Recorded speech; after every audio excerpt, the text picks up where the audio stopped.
Saya mau sharing hari ini tentang bagaimana kita hidup hari-hari ini dikuasai dan dikendalikan oleh Roh Kudus. Peranan Roh Kudus bagi orang percaya di akhir zaman. Saya terlalu percaya bahwa gereja yang dikendalikan oleh kuasa Roh Kudus adalah gereja yang bertumbuh, gereja yang sehat, gereja yang mengalami mujizat. Kita tidak bisa berjalan sendiri tanpa kuasa Roh Kudus. Kita butuh pengurapan Tuhan, kita butuh kuasa Tuhan. Dan janji Tuhan di dalam kitab Yoel pasal yang kedua, ayat 28 sampai ayat yang ke-29, saya akan bacakan ayat ini bagi kita. Demikianlah firman Tuhan, Yoel pasal yang kedua, ayat yang ke-29, 28 dan 29. Alkitab berkata demikian, kemudian daripada itu akan terjadi bahwa aku akan mencurahkan rohku ke atas semua manusia. Maka anak-anakmu laki-laki dan perempuan akan bernubuat, orang-orangmu yang tua akan mendapat mimpi, teruna-terunamu akan mendapat penglihatan-penglihatan. Nah, ini adalah penglihatan yang dilihat oleh Nabi Yoel dan dikenapi dalam Kisah Rasul pasal yang kedua, ayat 17 sampai ayat 18. Allah berjanji bahwa pada hari-hari terakhir sebelum Kristus datang, Dia mencurahkan rohnya, dan itu terjadi 2000 tahun lebih lalu di Loteng Yerusalem. Dan Roh Kudus terus bekerja mengurapi gereja Tuhan, mengurapi hamba-hamba Tuhan, mengurapi para pelayan-pelayan Tuhan, sehingga terjadi breakthrough, terjadi kemenangan, terjadi pemulihan dalam rumah tangga, dalam pelayanan, dalam apa saja. Bahkan kita percaya bahwa kondisi hari-hari ini yang sedang terjadi, gempa bumi, tanah longsor, kejahatan semakin meningkat, tanpa Roh Kudus kita tidak bisa hidup. Oleh sebab itu kita perlu pengurapan yang baru.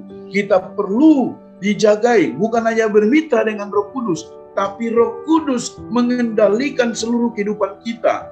Dan ketika kita diurapi, dikendalikan oleh Roh Kudus, maka yang kita hasilkan adalah perkara-perkara yang dahsyat. Menjelang Natal kita sedang sibuk mempersiapkan acara, ya semuanya kita sedang mempersiapkan ini.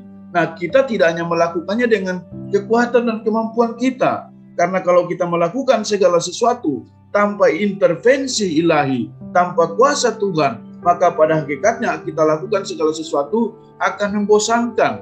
Tapi kalau Roh Kudus mengurapi kita, memampukan kita, maka kita percaya akan terjadi perkara-perkara yang dahsyat dalam kehidupan kita.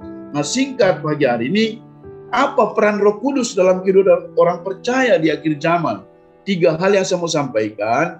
Yang pertama, peranan Roh Kudus bagi orang percaya, bagi kita tubuh Kristus, bagi jemaat yang hadir pagi hari ini. Yang pertama adalah Roh Kudus memerdekakan kita dari dosa dan hukum maut.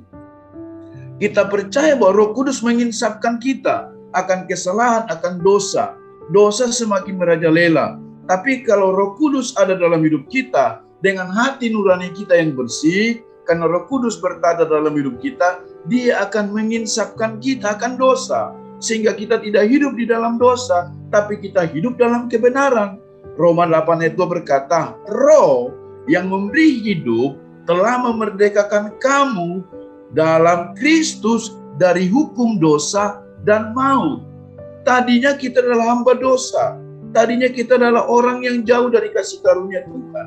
Tapi karena anugerah Tuhan, karena kasih karunia Tuhan, kita dimerdekakan, dipanggil keluar dari kegelapan, menuju kepada terang yang ajaib.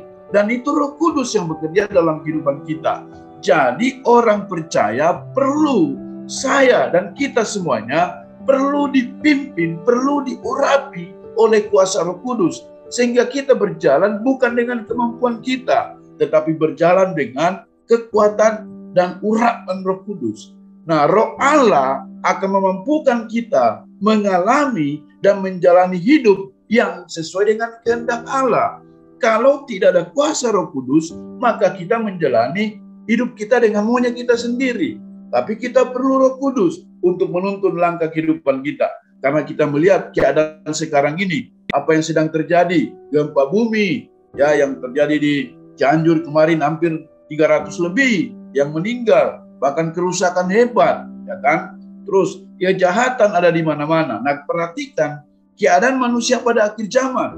Saya tidak bahas semua ini dalam 2 Timotius pasal yang ketiga, ayat 1 sampai 4. Tapi ini yang terjadi. Manusia mencintai diri sendiri.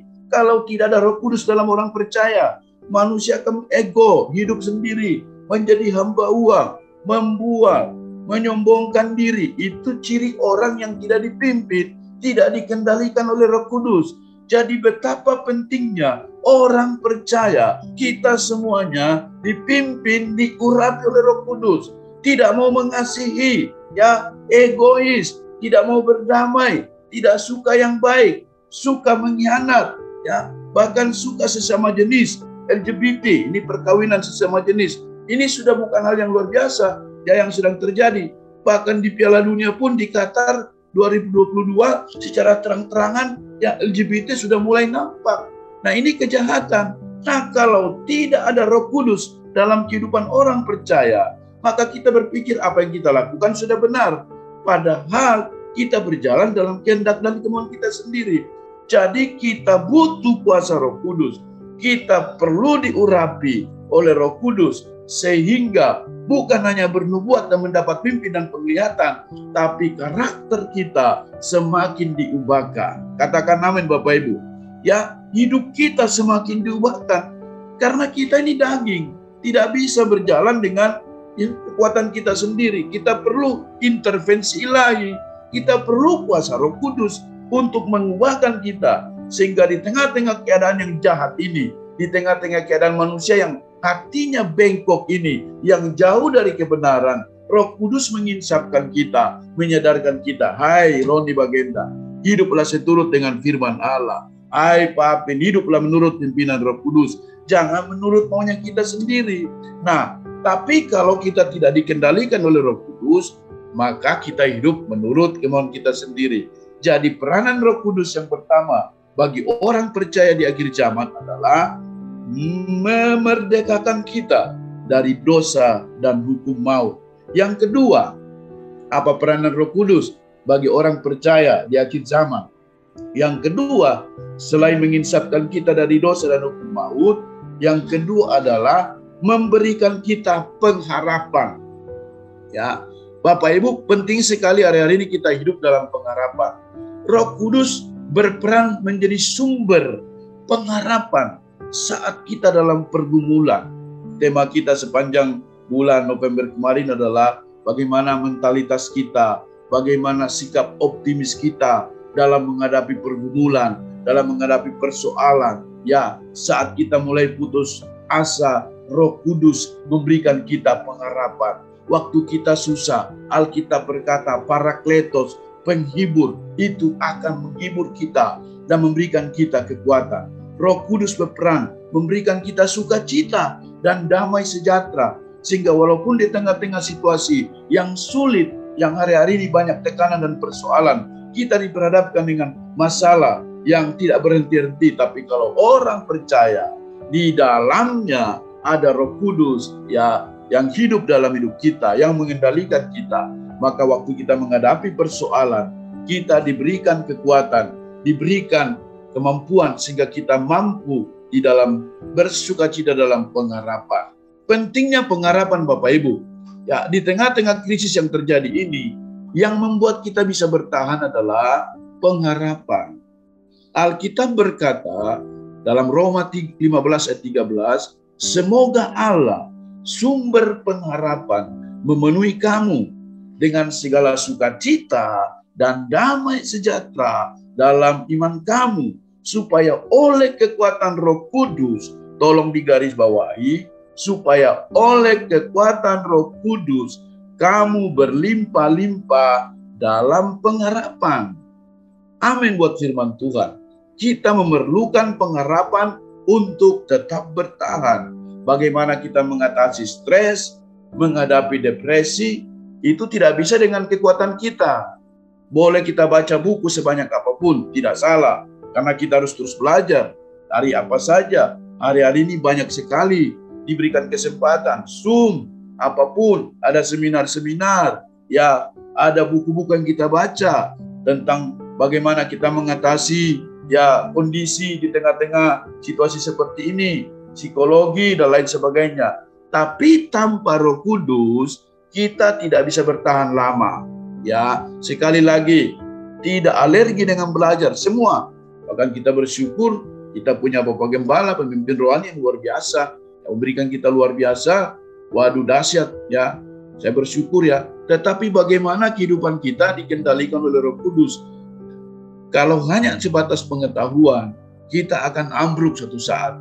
Tapi kita perlu dibarengi dengan diurapi Roh Kudus. Pikiran kita, hati kita dipimpin, diurapi Roh Kudus. Mata kita, tangan kita, kaki kita perlu diurapi oleh kuasa Roh Kudus. Sehingga ketika kita bergerak, kita berjalan berdasarkan kekuatan Tuhan. Nah, terus ya saya teringat ya seorang tokoh Alkitab yang bernama Chrysostomos, seorang bapak gereja abad keempat, berkata begini, tanpa pengharapan mental kita langsung ambruk. Yang membinasakan kita bukanlah dosa, melainkan putus asa, artinya tidak hidup dalam pengharapan. Jadi Roh Kudus memberikan kita kekuatan untuk hidup dalam pengharapan di tengah-tengah situasi yang serba sulit hari-hari ini, di tengah-tengah tekanan yang serba kadang-kadang membuat kita bisa lemah dan putus pengharapan. Tetapi kita bersyukur bahwa kita punya Tuhan yang hidup. Alexander Cruden hidup pada abad 17, 1700 sampai 1770. Seorang sarjana Alkitab dari Skotlandia berkata begini, pengharapan adalah suatu penantian teguh terhadap hal-hal yang baik yang dijanjikan. Jadi yang namanya berharap itu belum melihat. Tapi percayalah, berharap tahun 2023 bukan tahun kegelapan, tapi tahun di mana Tuhan menggantikan gelap menjadi terang. Sebab kita percaya Yesus sudah mendahului kita di tahun 2023. Apa yang perlu kita takutkan? Tidak ada. Alkitab berkata, jika Allah ada di pihak kita, maka kita dapat melakukan perkara-perkara yang besar bersama dengan Tuhan, bersama dengan Roh Kudus. Emil Brunner, sebagaimana oksigen menjadi bagian dari paru-paru, maka demikianlah pengharapan menjadi bagian dari makna kehidupan. Kita tahu bahwa orang yang sakit COVID, yang kena paru-parunya, itu paru-parunya putih semua, tidak bisa bernapas. Demikian digambarkan oleh Emil Brunner bahwa sebagaimana oksigen menjadi bagian dari paru-paru, demikianlah pengharapan menjadi bagian yang sangat penting dari kehidupan orang percaya. Oleh sebab itu, yang kedua, Roh Kudus memberikan kita pengharapan, memberikan kita kekuatan di tengah-tengah tekanan. Jangan pernah takut, Bapak, Ibu, dan saya tidak hidup atas hoax, atas berita kabar-kabar yang tidak pasti. Tapi kita hidup apa kata firman Tuhan. Dengar firman Tuhan, berjalan bersama dengan Tuhan, tutup telinga untuk berita-berita yang negatif, tapi buka hati untuk perkara-perkara janji Tuhan. Ya, firman Tuhan, renungkan firman Tuhan siang malam, ingat kebaikan Tuhan, maka ini akan terus mendorong kehidupan kita, sehingga kita bisa melangkah, berjalan bersama dengan Tuhan. Walaupun memang tantangan ada, kesulitan ada, kebutuhan mungkin semakin meningkat, tetapi percayalah, Dia Allah yang tidak pernah meninggalkan kita. Yang terakhir, yang ketiga, apa peranan Roh Kudus bagi orang percaya di akhir zaman? Yang pertama tadi, Roh Kudus ya menolong kita, memampukan kita, ya memerdekakan kita dari hukum dosa dan hukum maut. Yang kedua, Roh Kudus memberikan kita pengharapan agar kita tidak putus asa menjalani kekristenan ini. Dan yang ketiga, yang terakhir yang saya mau bagikan adalah Roh Kudus menolong kita menghasilkan buah roh. Ya, Galatia 5:22-23. Tetapi buah roh ialah kasih, sukacita, damai sejahtera, kesabaran, kemurahan, penguasaan diri, kebaikan. Ya, ini yang harus kita hasilkan. Roh Kudus menolong kita untuk hidup dalam kasih, menghasilkan buah-buah roh. Roh Kudus membantu kita untuk menghasilkan buah-buah pertobatan dan buah-buah jiwa-jiwa. Roh Kudus memampukan kita menjadi terang dan menjadi saksi bagi Kristus. Tema kita untuk Natal tahun ini adalah ya, Yesus datang untuk mengubah jalan hidup kita. Nah, Roh Kudus hanya mengubah. Yang mengubah manusia itu bukan siapa-siapa. Yang mengubah manusia itu adalah Roh Kudus. Saya tidak bisa mengubah pasangan hidup saya. Ya, Neti tidak bisa mengubah saya. Saya tidak bisa mengubah anak-anak saya. Tapi ketika kita berdoa, minta Roh Kudus yang bisa mengubahkan manusia, yang bisa mengubahkan pelayan Tuhan, yang bisa mengubahkan bangsa kita. Hanya Roh Kudus yang mampu mengubahkan seseorang. Dan Roh Kudus tidak hanya mengubahkan kita, tapi membentuk kita dari hari ke hari menjadi serupa dengan Kristus. Karena Roh Kudus bukan hanya sekedar pengaruh, tapi dia adalah pribadi Allah sendiri. Ya, oleh sebab itu izinkan Roh Kudus menuntun perjalanan hidup kita sepanjang hari ini.